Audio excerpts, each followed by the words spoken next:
Alright, let's dive into something few dare to even whisper about. If you've spent any time in the darker corners of Warhammer 40k lore, you've probably heard stories about the Necrons, the Tyranids, maybe even the Enslavers. But buried even deeper, half lost in forbidden data vaults and burned scrolls, are rumors of something far older, far hungrier, and frankly far more disturbing. The Slaugth.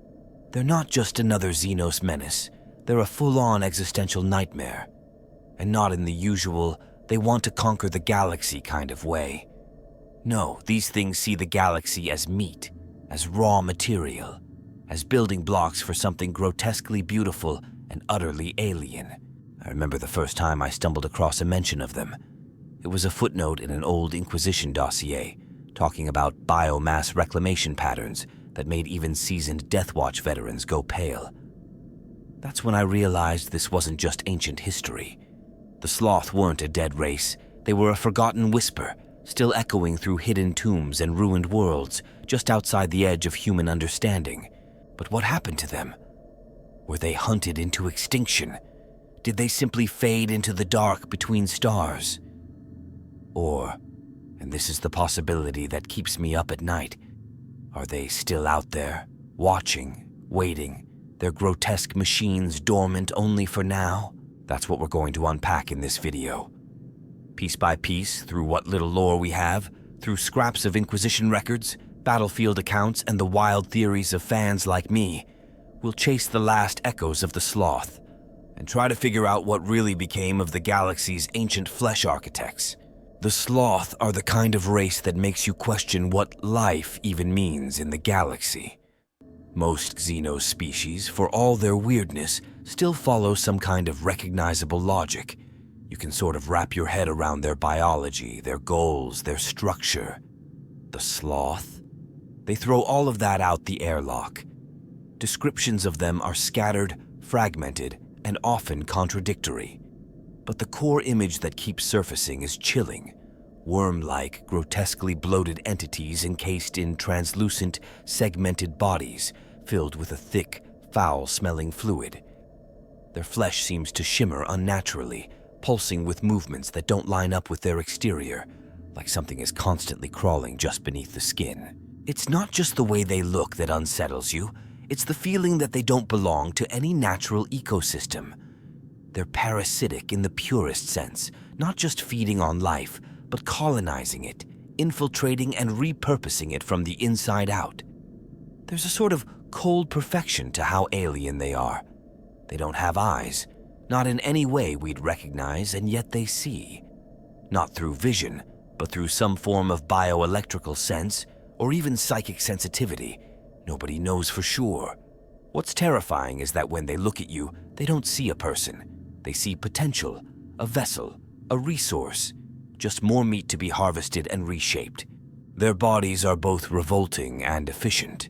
They're composed of multiple regenerative layers, and rumors say even when you destroy one, it doesn't truly die. Pieces of it slither off into the dark, reforming slowly over time. Their durability borders on the mythic. Some Death Watch records hint at encounters where entire squads poured bolter rounds into a single Slaugth before it finally collapsed, only to watch it twitch and reform minutes later. There's something obscene about their persistence, like nature itself refuses to let them go extinct. What's even more bizarre is how they incorporate other beings into their own physiology. They don't just consume, they assimilate. Over time, it seems like they take traits from their victims, splicing them into their ever-morphing biology. One fan theory that's gained traction is that the Slaugth don't evolve through reproduction in the conventional sense. Instead, they expand their capabilities by harvesting genetic and psychic data from others. In that sense, every Slaugth we encounter could be a living archive of millennia of suffering, containing the essence of thousands of devoured species, stored not in data vaults, but in muscle, fat, and neural clusters. Their exact origin is a total mystery. Some believe they're a relic species from before the war in heaven, older even than the Necrontire. Others argue they might have been a failed creation of some ancient entity, a dark mirror of the Old One's genetic experimentation, meant to terraform worlds not through seeding life, but by turning them into grotesque hives of biomass.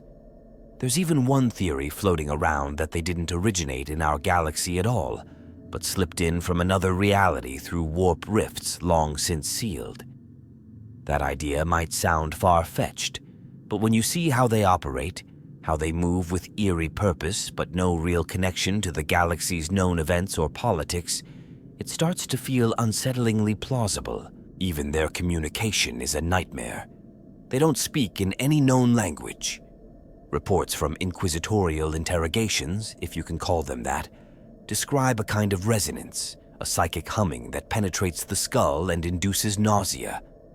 Some agents have reported vivid hallucinations after prolonged proximity to Slaugth entities, as though their presence bends perception itself. Imagine trying to negotiate with something that doesn't understand language, only intention, something that speaks in pulses of dread and emotion instead of words. The most unnerving part, though, is how smart they are. Not clever like orcs or cunning like Drukhari. No, the Slaugth are calculating. They understand subtlety. They infiltrate societies, co-opt power structures, replace leaders with puppets, and bleed a world dry before anyone even knows they're there. You don't fight a Slaugth invasion the way you fight Tyranids. There's no front line, no wave of chitin. Just whispers, disappearances, rising corruption, and then silence. And yet, despite all of this, the Slaugth never seem to overextend. They don't conquer planets en masse. They don't raise banners or claim territory like other Xenos. Their movements are slow, precise, almost surgical, as if they're playing a different game entirely, one where victory isn't about territory or domination, but about shaping the galaxy itself into something else. Something colder, fleshier, quieter. That's what makes them terrifying. Not just their biology, not just their methods, but the implication that their vision of existence has no place for anything else. That somewhere, beneath it all, they believe the galaxy was always meant to be theirs. Not ruled, consumed, shaped. And if they are indeed still out there, that process may already be unfolding, cell by cell, world by world, without us even realizing it. Trying to understand the culture of the Slaugth is like trying to decipher the thoughts of a virus, alien, instinctive, and built around a logic so far removed from ours it almost defies analysis. But the one thing we know, or at least think we know, is that for the Slaugth, flesh isn't just a means to survive. It's everything. It's currency, it's history, it's beauty, and it's sacred. Their entire civilization revolves around it in ways that are genuinely hard to stomach, sometimes literally. We've seen glimpses of their so-called architecture, though calling it that feels like a mistake. It's not architecture the way the Imperium builds cathedrals or how the Eldar weave wraithbone spires. Slaugth structures grow. They're grown from meat, layers of tissue, bone scaffolding, vascular tubing that pulses with something like blood. It's like walking into a living organism, except it's been twisted and shaped by an intelligence so alien it loops all the way back around to intentional design. It's revolting, yes, but also methodical. Their cities aren't just gross for the sake of being gross. They function. Everything connects, circulates, breathes. I remember reading a fan theory that these meat structures aren't just homes or fortresses, but extensions of Slaugth consciousness. Like synaptic nodes in a greater biological intelligence. That would explain why they're always damp, always warm, like they're alive and dreaming. You don't just step into a Slaugth facility, you get absorbed into it. Some records even mention walls that shiver when touched, or floors that softly pulse underfoot. Imagine that for a second. You're deep in what you think is a ruin, only to realize it's still alive, and it knows you're there. And it's not just buildings. Slaugth create artifacts, tools, weapons, entire infrastructures out of flesh. But not just any flesh.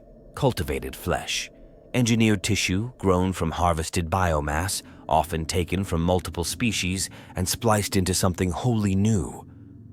Some of the most chilling Inquisition reports mention organic databanks, slabs of neural matter that throb with stored memory. Think about that. Memory that isn't written down but stored in living tissue.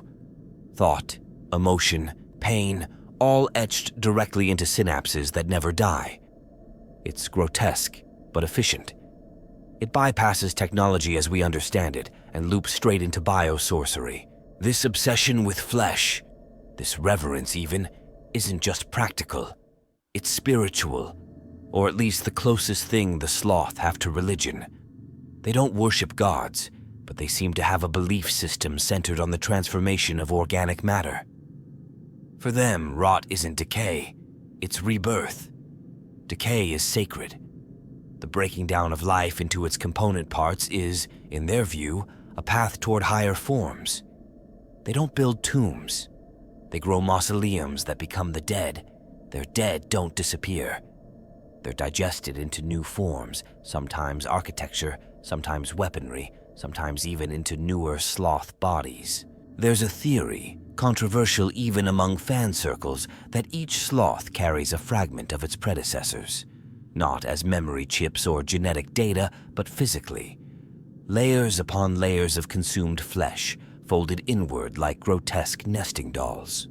If that's true, then the average Slaugth might literally be thousands of years old, not just in mind, but in meat. It's a kind of reincarnation, but far more visceral and terrifying. A body that never truly dies, only reshapes. And this culture of flesh isn't just about self-preservation or function. It's about aesthetic. Slaugth don't view skin and sinew as disgusting. They see it the way we might see stained glass or marble. The curves of muscle, the stretch of ligaments, the wet shimmer of living bone, these are their artistry. Their cities are monuments to biological perfection, sculpted from corpses into palaces of pulsating grace. It's the kind of thing that twists your perception of beauty just by witnessing it. You find yourself horrified and fascinated in equal measure. There's even some implication that the Slaugth feed not just on physical tissue, but on emotional residue embedded in flesh. Pain, fear, ecstasy, all soaked into the cells of their victims and savored like a rare wine. That might be why they don't harvest efficiently. They harvest ritually, slowly, deliberately, savoring every moment of agony and fear, drawing it out. To them, pain is an art form. Death is a harvest. Flesh is a canvas. All of this points to a civilization that doesn't just use flesh. It venerates it. It's their language, their history, their economy, their religion. And that's what makes them feel so fundamentally alien. Because to the Slaugth, we're not just enemies. We're material. We're texture, flavor, building blocks. And even worse, we're beautiful. Beautiful in ways we were never meant to be. When you look at the technology of the Slaugth, if you can even call it that, you start to question where the line really is between biology and machine. It's not tech in the way we think of it. No metal plating, no circuits, no glowing runes or cogitator banks. Instead, their creations pulse, breathe, bleed. Slaugth technology isn't built, it's grown, and not just in a Tyranid-style organic efficiency sort of way. This is something else, something intimate, parasitic, and deeply disturbing. Hey, let's start with the necroparasites. These are the creatures that really define what makes Slaugth science so uniquely horrific. On the surface, they might seem like just another kind of biomechanical symbiote, but they're far more than that.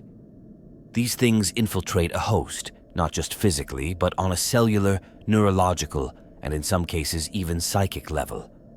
They don't merely control the body, they become part of it. A necroparasite doesn't issue commands to a host like a puppeteer pulling strings. It fuses with the nervous system, rewrites the brain's priorities, and effectively blends personalities until the host becomes a vessel of shared intention.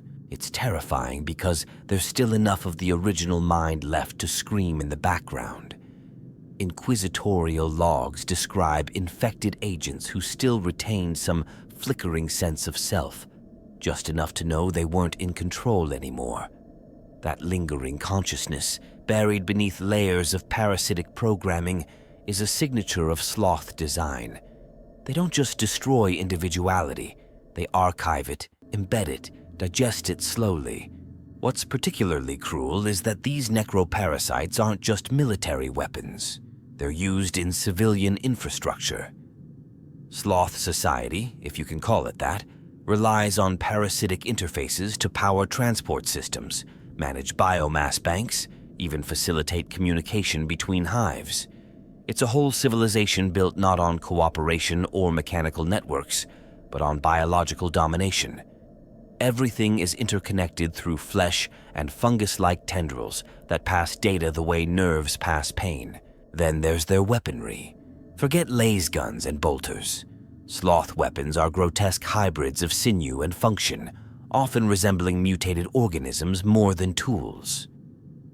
One of the more infamous examples is the Flesh Splinterer, a ranged bioweapon that launches clusters of bone shards wrapped in nerve fiber. These shards don't just penetrate, they burrow.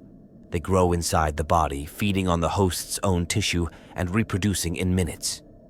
Victims don't die from the shot, they dissolve from within, shredded by internal root systems that turn muscle into mulch. Other reports speak of decay beams, but even that term feels inadequate. These aren't beams in the conventional sense. They're more like concentrated pulses of entropy projected through organs engineered for cellular destabilization. Imagine a ray of accelerated rot aimed with surgical precision. Armor is meaningless. Flesh boils, collapses. It's not energy, it's directed decomposition. There's also something hauntingly elegant about how Slaugth integrate their tools into their bodies. They don't carry weapons. They are the weapons. Needles erupt from their limbs when threatened, their mouths open in multiple directions, revealing spiraling rows of surgical blades. Their bodies excrete chemical clouds for cloaking or control, and they can harden sections of their own flesh to deflect attacks. It's not just symbiosis, it's optimization. Every inch of their anatomy is dual purpose. Nothing is wasted. This blend of biology and purpose is perhaps best illustrated in their starships. The few that have ever been spotted are organic leviathans, silent, pulsating behemoths drifting through the void with an unnatural grace. They don't emit standard energy signatures. No plasma trails, no engine flares. Instead, they drift, feeding on the warp in ways no one understands, almost like they're swimming through the void rather than flying through it. Some theories even suggest these vessels aren't piloted at all, but are living extensions of the Slaugth themselves, grown from their mass, connected psychically, alive in every sense of the word. And while it's tempting to compare them to the Tyranids, that's a surface-level mistake. Tyranid biology is industrial, hive-minded, efficient, cold. Slaugth biotech is personal. It remembers, it mourns, it sings in sub-audible tones. Some say the walls of their ships and strongholds pulse with echoing moans, not mechanical feedback, but voices. Voices of the dead, recorded in muscle, looping endlessly like mourning chants. That's how deep their fusion of flesh and technology goes. Their machines don't just function, they feel. A niche group of xenologists believe that Slaugth technology isn't even created in the way we understand creation. There's speculation that it's inherited, almost instinctual, that each Slaugth carries within it a genetic memory of every device or weapon it might ever need to grow, like bio-blueprints stored in the folds of their meat, waiting for the right trigger. If true, this would make them not just inventors, but vessels of ancient, self-replicating knowledge, walking archives of centuries of bioweapon design. And if that doesn't scare you, think about this.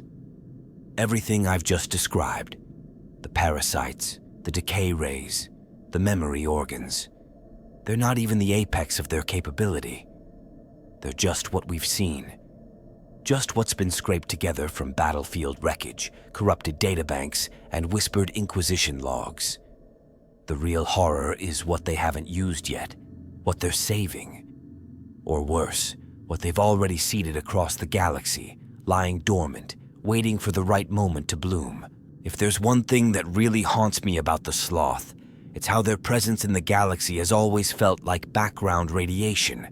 Faint, distant, but undeniably there. They're not like the orcs, crashing into a system with a war cry and 100 ships. They don't leave behind craters and charred wrecks like the Tyranids or Chaos incursions. No, the Slaugth leave behind silence, empty towns, missing populations, and worlds that seem to rot inward from the bones. And yet, if you dig deep enough, into the forbidden logs, the redacted mission reports, the scribbled notes of desperate inquisitors, you start to notice a pattern. A slow, creeping spread. A galaxy infested not by war bands, but by rot. One of the most well-known regions where the Slaugth have been spotted, or rather where their influence has been felt, is the Calixis sector, specifically the Periphery. The Harlock's legacy and the infamous Scintilla incidents are tied, at least according to certain inquisitorial cells, to Slaugth infiltration. The way entire noble lines vanished, the way power shifted without open conflict, it fits their profile too perfectly.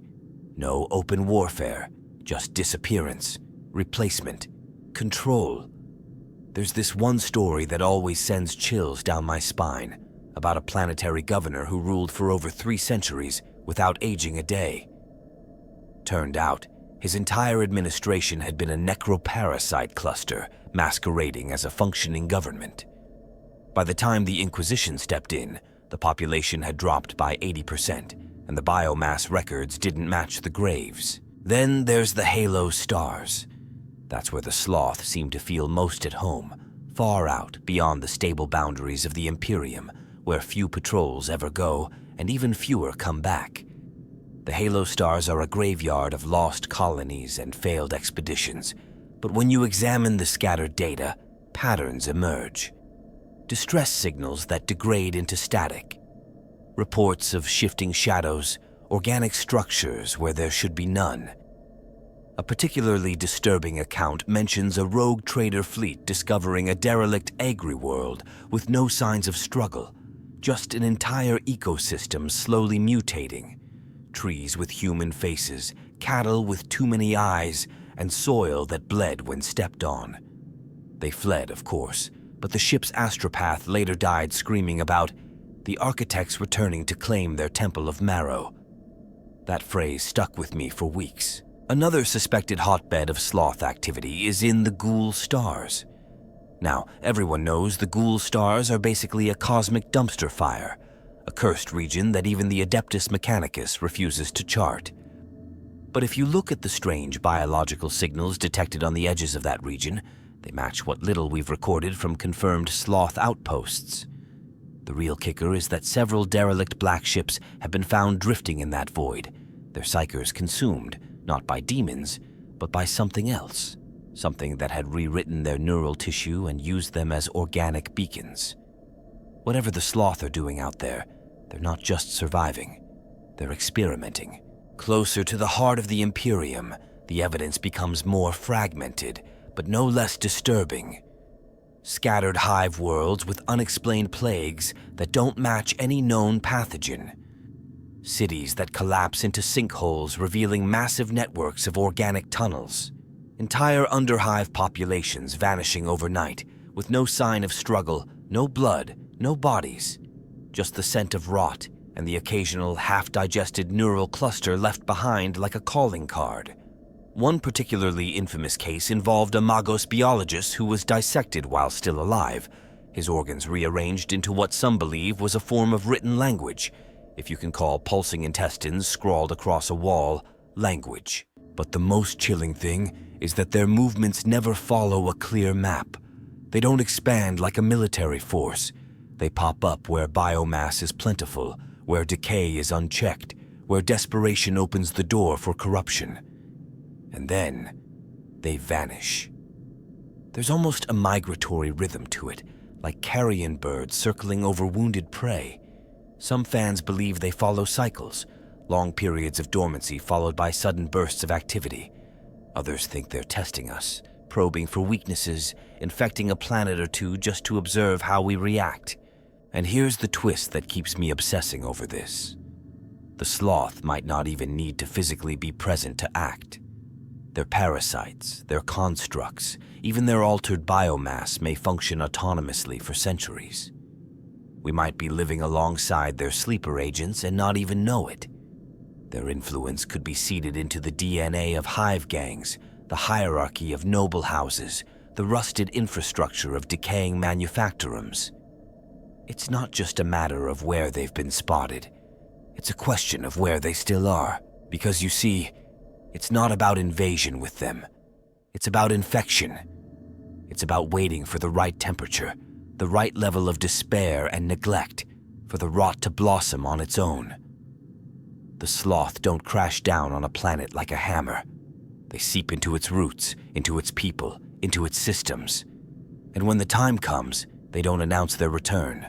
The world just folds inward, quietly, efficiently, permanently.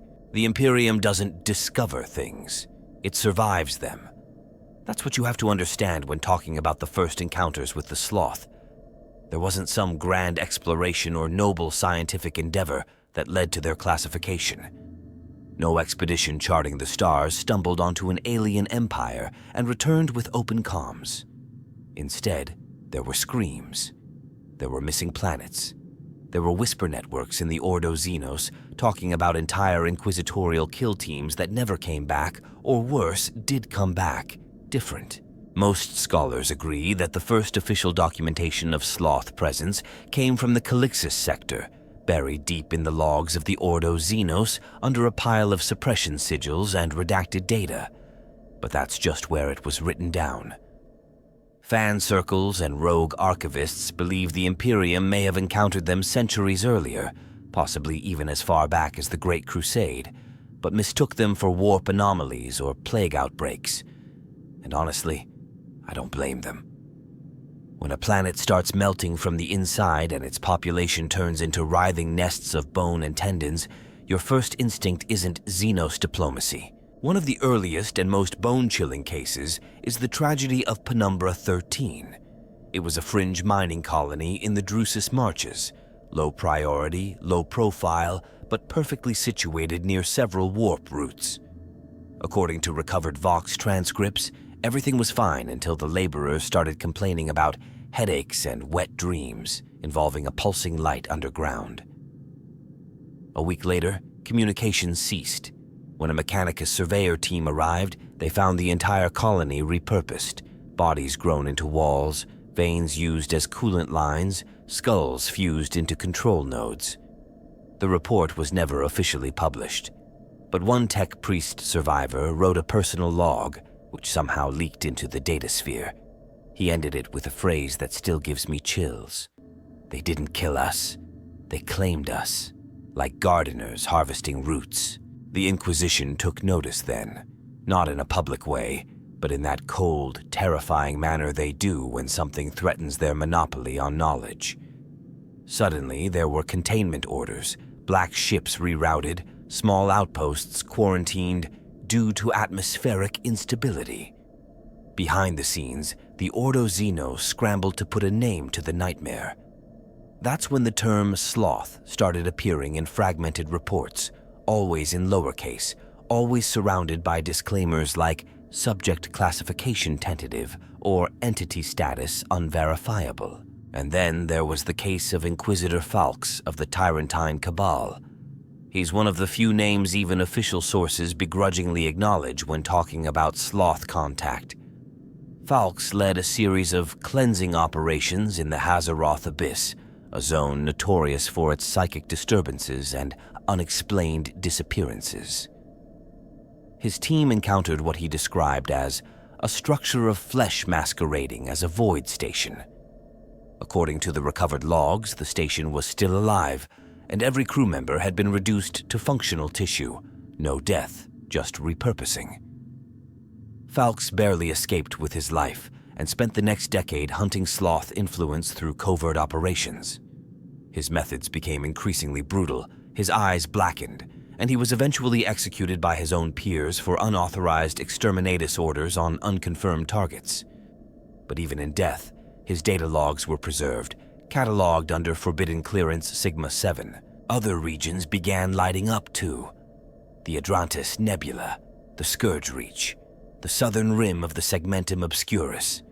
Always the same pattern: lost colonies, inexplicable biological structures, whispers of parasites, and skinless figures drifting through the fog.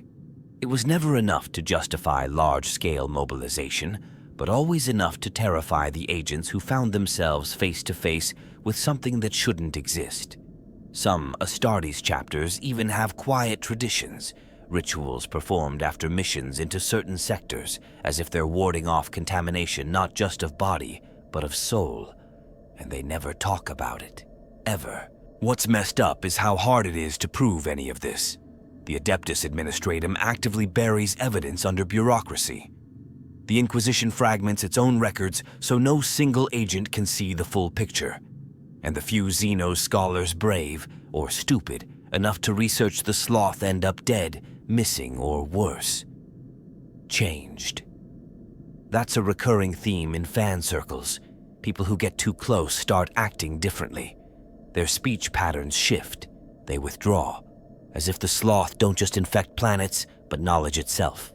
There's also the theory that some elements within the Imperium are intentionally using Slaugth biotech.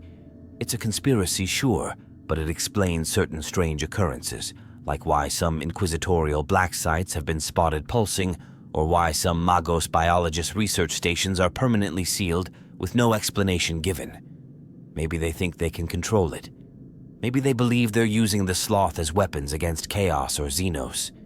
But if that's true, then they've already lost, because the Slaugth don't make tools, they make seeds, and anything they give you is already part of them.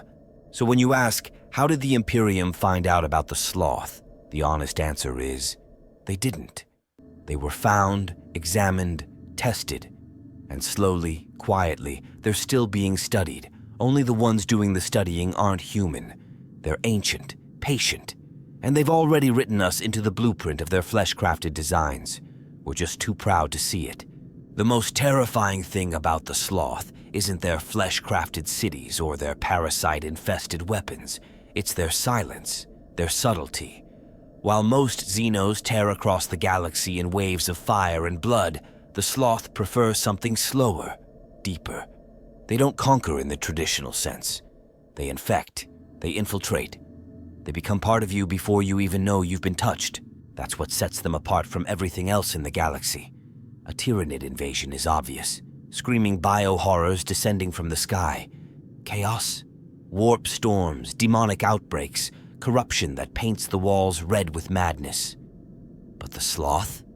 They arrive without fanfare. A slight change in local governance. A noble family suddenly obsessed with public health. A shift in agricultural exports that favors processed protein matter over fresh produce. That's how it begins. Innocuous, bureaucratic, and completely invisible unless you're already looking for it. Their favorite tool seems to be subtle biological manipulation, usually through necroparasites or psychotropic spores.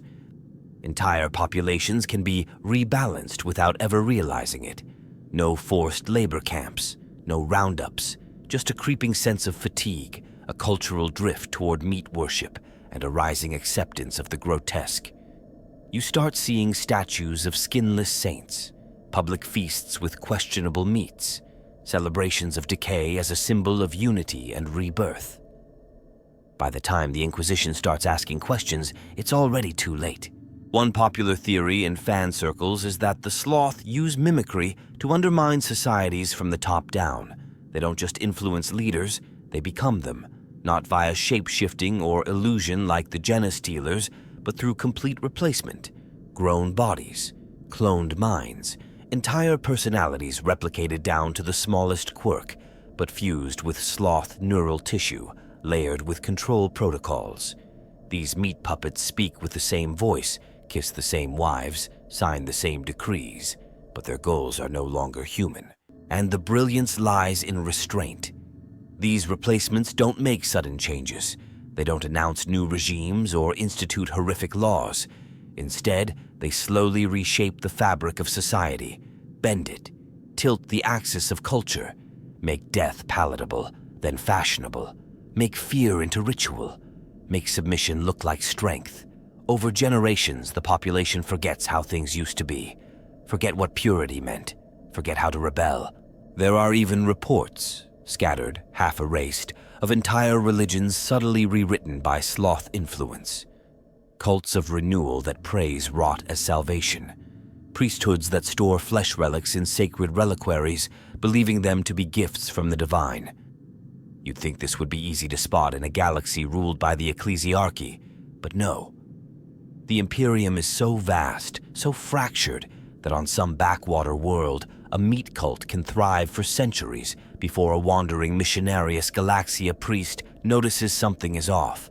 And even then, by the time reinforcements arrive, there's usually no one left alive, or if they are, they've already been repurposed. Another method the Slaugth use, and this one still gives me chills, is the weaponization of empathy.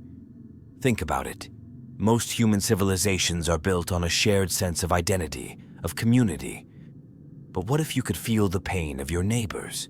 Literally. What if your body was altered to share in their suffering? Now imagine that feedback loop being used to control you. That's what some accounts claim happens in Slaugth-altered zones, biopsychic networks that link entire populations not to unite them but to suppress resistance. If one person rebels, they all suffer. If one screams, all scream. Suddenly, silence becomes sacred. Obedience becomes mercy, and the system polices itself. Even their destruction is intentional. When they do decide to wipe out a world, and make no mistake, they do, it's not with bombs or orbital strikes. It's with induced collapse, structural compromise, cultural cannibalism. They turn the people against each other, then disappear into the shadows. By the time Imperial reinforcements land, they find only husks, cities covered in slick residue, walls grown from bone, and shrines made of pulped viscera. It's not just victory. It's message, a lesson carved into the planet itself. Some fans believe the Slaugth don't just infiltrate populations, they infiltrate time, that their influence is recursive, spiraling backward through corrupted traditions and infected myths, that maybe some of the darkest corners of Imperial culture, the ones we chalk up to madness or misunderstanding, are echoes of Slaugth manipulation that's been looping for millennia. That's why they're so hard to root out. Because their influence doesn't just sit on the surface, it gets into the story of a world. And yet, the most disturbing thought of all is this. What if they never stop? What if there's no endgame, no conquest plan? What if the Slaugth don't want control or victory, just entropy? The slow, beautiful unraveling of everything structured. The return of life to its rawest, most pliable state. That would explain the elegance of their methods, the patience, the way they never overreach.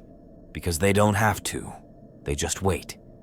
And if you listen closely, under the hum of Hive City lights, beneath the psalm chants of ecclesiarchal sermons, sometimes you'll hear it. The quiet pull, the pulse of something old and wet and waiting. That's the Slaugth. Not in the sky, not in orbit, but already inside, already beneath, already yours. If you've been digging through the darker edges of Imperial records as long as I have, you start to see patterns, events that don't quite add up, wars that officially never happened, yet leave behind undeniable scars, sectors that go dark for decades and suddenly reappear, pacified and purged, with no real explanation of what happened. That's where the Slaugth hide best, not in history, but in the gaps of history.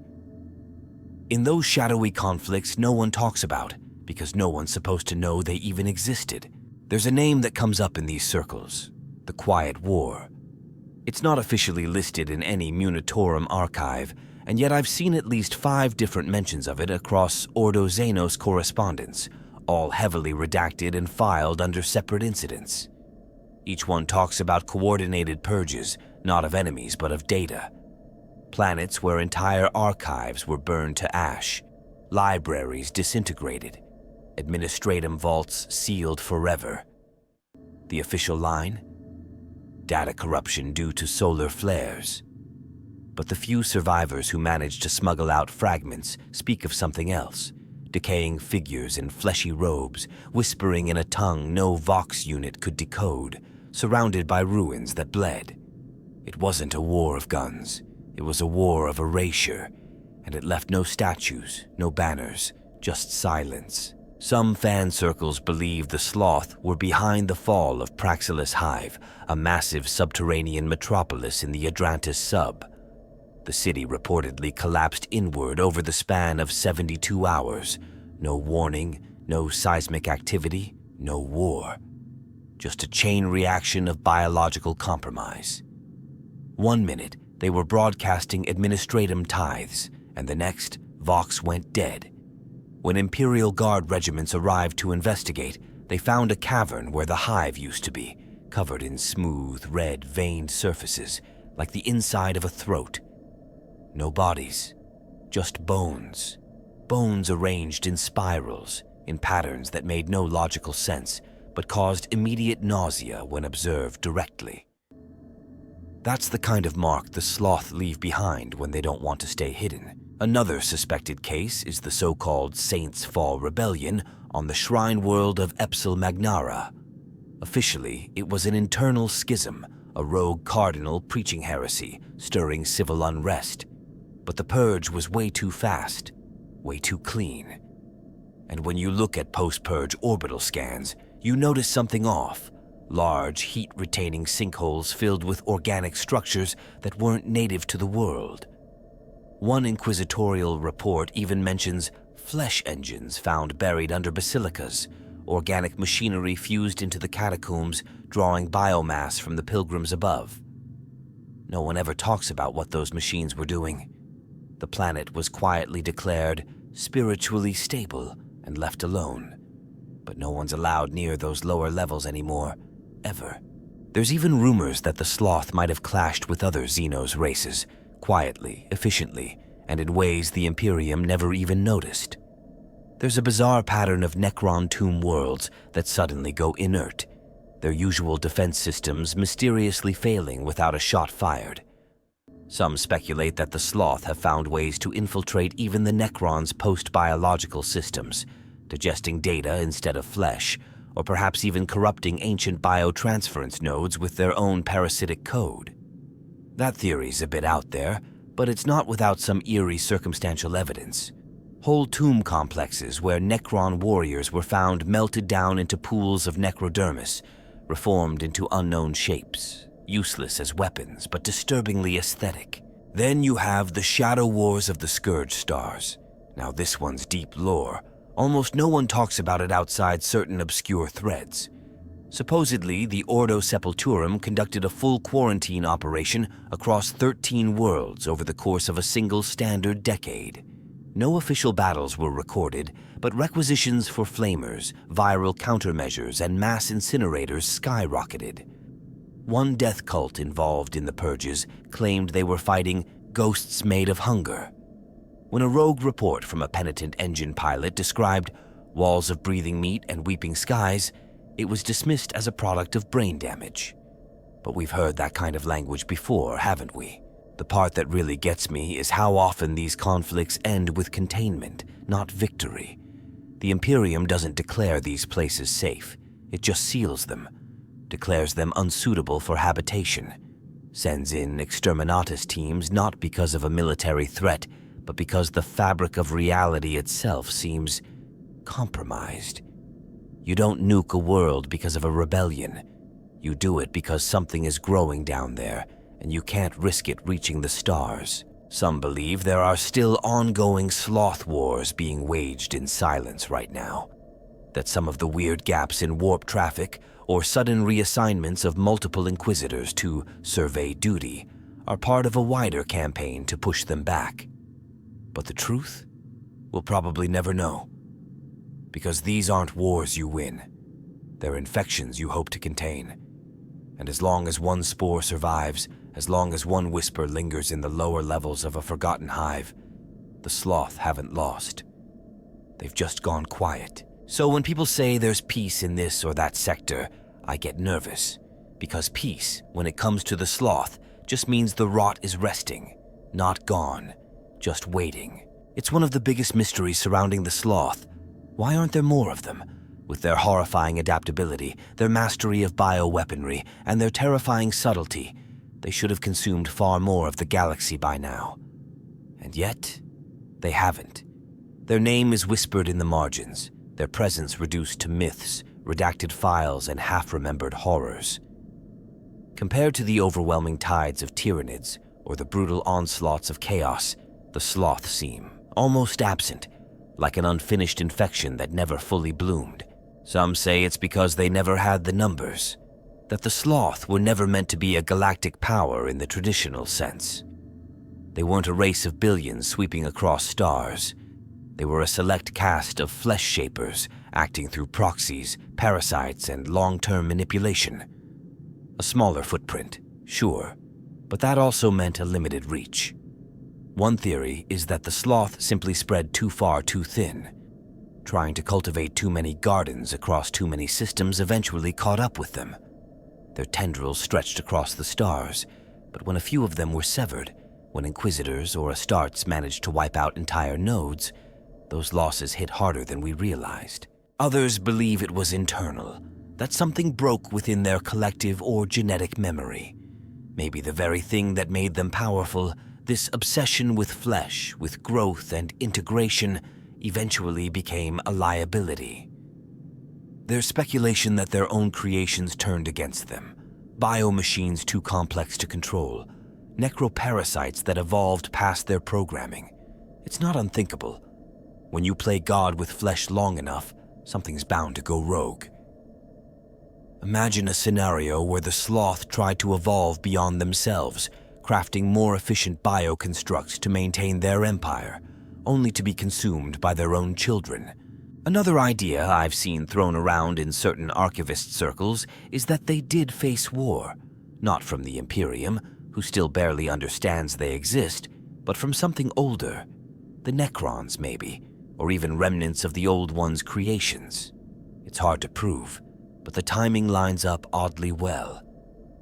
Some of the earliest signs of Slaugth decay coincide with the reawakening of certain tomb worlds, and given how much the Necrons despise anything that perverts the natural laws of reality, especially organic corruption, it's not hard to imagine them seeing the Slaugth as a blight to be cleansed. Quietly, permanently. There's also the warp. The Slaugth, for all their horror, aren't truly warp entities. They interact with it, yes, they use it, sometimes even tap into it, but they're still bound to a strange form of material existence that might have become a vulnerability. With the growing instability of the warp, the rise of chaos incursions, and the sheer psychic violence spreading across the stars, perhaps the Slaugth's carefully cultivated systems began to unravel. Their subtle manipulations, so reliant on quiet control, could have been drowned out by the howling madness of the age of the Dark Imperium. You can't infect what's already burning. But the idea I find most haunting is that this isn't their decline. It's just their hibernation. That everything we've seen, every war, every disappearance, every world left twisted and silent, was just the early bloom. And now they're waiting. Not defeated. Not gone. Just conserving strength, cultivating silence, preparing. Because here's the thing. Biological entities, especially ones this advanced, don't operate on the same timelines we do. For the Imperium, 1,000 years is a long time. For the Slaugth, it might just be the length of a single cycle, a single breath. What if we're in the space between harvests? What if they're simply letting the galaxy grow fat again, letting populations rise, civilizations flourish, so when they return, the feast is even richer? Some even think they've learned, that their early forays drew too much attention, and now they're refining their approach. Smaller seeds, deeper infiltration, less spectacle, more patience. They're no longer building flesh cities or rewriting entire planets in one sweep. They're slipping into the cracks, into research stations, noble bloodlines, astropathic transmissions, influencing just enough to spread, but not enough to be seen. It's easy to call this a decline, to look at the absence of open attacks and think we've won.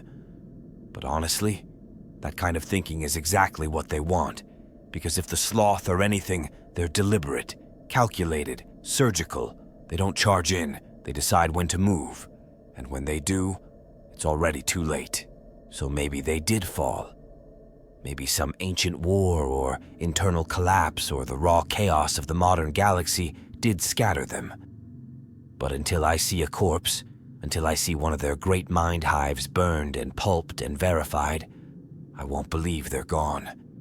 I'll believe they're coiled in the dark, just out of sight, smiling with those toothless, glistening mouths, waiting for the rot to ripen.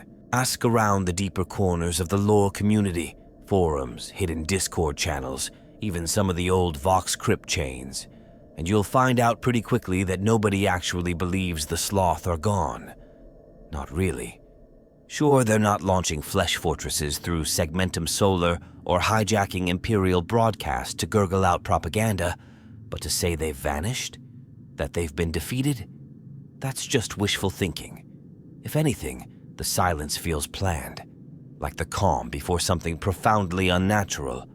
There's one theory that keeps popping up, one that's too compelling, and honestly, too terrifying to ignore.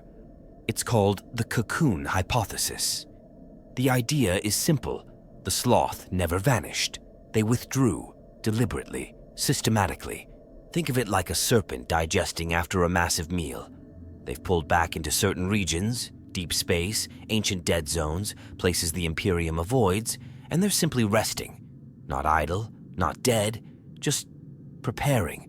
Fans who follow this theory point out the oddly synchronized drop in Slaugth sightings across multiple sectors at roughly the same time. It doesn't feel like extinction. It feels like timing, a reset. They've harvested enough for now, and the next phase hasn't started yet. Another theory, way wilder but still floating around, is that the Slaugth have ascended to a form of distributed existence. Some believe their physical forms were always temporary. That the real Slaugth, their consciousness, their intent, has migrated into vast networks of organic storage, hidden beneath dead moons or growing slowly within hollow planets. Essentially, they're no longer walking horrors. They're systems, programs encoded in living flesh, silently running long-form biological scripts, influencing ecosystems, even planetary weather. It's like the Men of Iron warning all over again, except instead of machines, it's meat. Sentient meat dreaming under your feet. One of the more fringe takes is the tithe theory. It suggests the Slaugth never left. They just struck a deal, not with the Imperium as a whole, but with specific factions, rogue elements within the Ordo Xenos, heretics on the fringes of the Mechanicum, cults masquerading as loyalist orders. These groups provide them with biomass, genetic material, data, or even safe havens in exchange for access to Slaugth biotech. It would explain the sudden advancements in certain research enclaves, the miraculous cures that require constant harvesting, the entire hive spires that go dark for a week and then reappear cleaner, better structured, but somehow wrong. If this theory is true, then the Slaugth aren't hiding. They're collaborating, quietly reshaping Imperial subcultures into something more digestible. And then there's the theory I personally can't shake, the spore network. It goes like this. The Slaugth didn't disappear. They seeded themselves, across dozens, maybe hundreds of worlds. Not as full-grown agents, but as genetic blueprints. Biospores hidden in ancient architecture, embedded into forgotten food supplies, interwoven into the flora and fauna of seemingly untainted worlds. And slowly, quietly, those spores are growing, mutating, blending with native populations, until the time comes to activate, to bloom. The Imperium would never see it coming. It would be wrought from within, not by war or invasion, but by something more intimate, more inevitable. There's even a horrifying fan theory that the Slaugth aren't bound to physical form at all anymore, that they found a way to spread through thought, through information, that every time someone reads about them, truly understands them, they're infected. Not in the literal viral sense, but psychically. Like a mimetic virus, a thought form that grows in the back of your mind. One old data thread even joked, half-joked, that just researching the Slaugth was part of the problem, that maybe the galaxy's fear of them is a vector, That we keep them alive through attention, through obsession, that in some way they're feeding on our curiosity. And that brings us to perhaps the cruelest theory of them all, the one that says they did die, that some ancient catastrophe or rival force finally destroyed them. But what we're seeing now, the disappearances, the corruption, the silent planets, it's all just leftovers, a legacy of their work.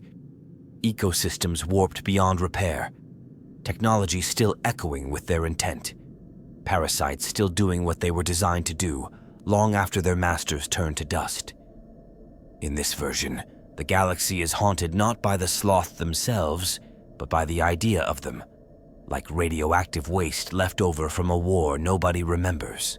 And maybe that's worse, because if that's true, if what we're facing are just echoes, then imagine what the original presence must have been like.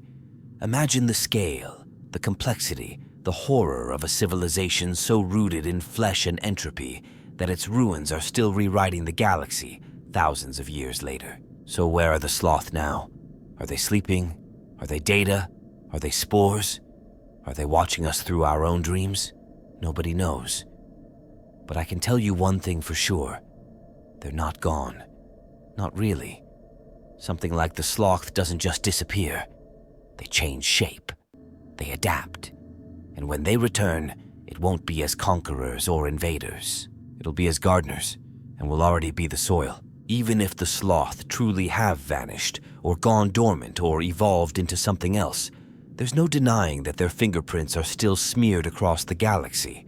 Not in obvious ways, not in the way we think about ruins or monuments, but in strange signals that don't match any known pattern, in mutated life forms that shouldn't be able to survive, let alone thrive, in cultures and cults whispering phrases no imperial lexicon recognizes, but which still feel disturbingly familiar. The Slaugth may be gone, but their rot lingers. It grows where no one's looking. Take Slaugth tech, or what's left of it. You won't find it in a Mechanicus catalog or on the open black market. It's too volatile, too corrupted, too alive. But there are places where it's still active, still humming in the dark. Deep beneath hive cities that collapsed centuries ago. Inside derelict void ships drifting just outside the edge of mapped space. Once in a while, a scavenger team brings something back. Some piece of living machinery, still wet, still twitching. And that's when things start to go wrong. There was a case not too long ago, well, not long in galactic terms, where an explorator fleet recovered what they thought was a xenotech cogitator. Compact, semi-organic, engraved with muscle-like ridges. They brought it back to a forge world for study. Within a week, the Magos in charge had vanished. Within a month, the research cohort was filing reports using a new form of Binaric that hadn't existed before, one that felt like language but caused nausea in unaugmented listeners. Then the entire data vault sealed itself, grafted over by something that grew out of the walls. That sector's now under permanent inquisitorial lockdown. They won't confirm it was Slaugth-related, of course, but we know better. And then there are the mutants.